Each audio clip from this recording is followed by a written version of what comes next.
J3 avant le premier tour de l'élection présidentielle. Les candidats n'ont plus beaucoup de temps pour convaincre les Français et les quelques interviews restantes sont très précieuses. Ainsi, ce 6 avril, Emmanuel Macron et Marine Le Pen étaient invités sur TF1 dans un nouveau programme baptisé 10 minutes pour convaincre.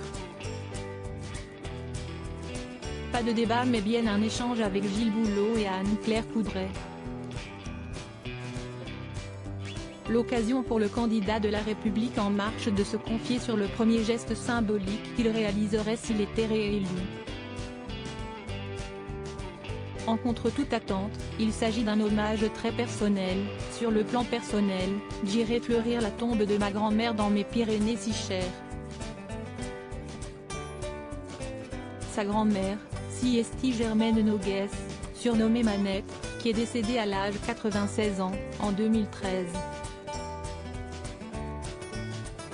Ancienne professeure de géographie, elle a également été directrice d'école. Siesti elle, sa grand-mère maternelle qui lui a transmis le goût pour les études et pour la lecture. Manette a toujours été très présente dans la vie d'Emmanuel Macron, comme il le déclarait dans le livre Président cambrioleur.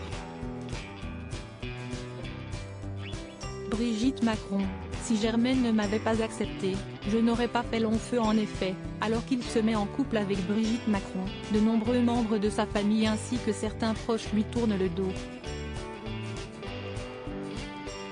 Sa grand-mère maternelle ne le fera jamais. Bien au contraire, ma grand-mère lui a donné une place quand toutes les conventions de sa génération allaient contre. La plus belle preuve d'amour inconditionnel, Siesti celle-là.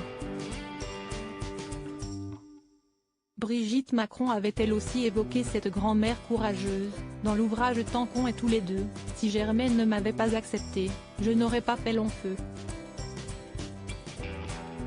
Une jolie preuve d'amour pour celui qui compte bien lui rendre un hommage appuyé, en se déplaçant jusque dans les Pyrénées, pour la remercier en quelque sorte de l'avoir aidé à en arriver là.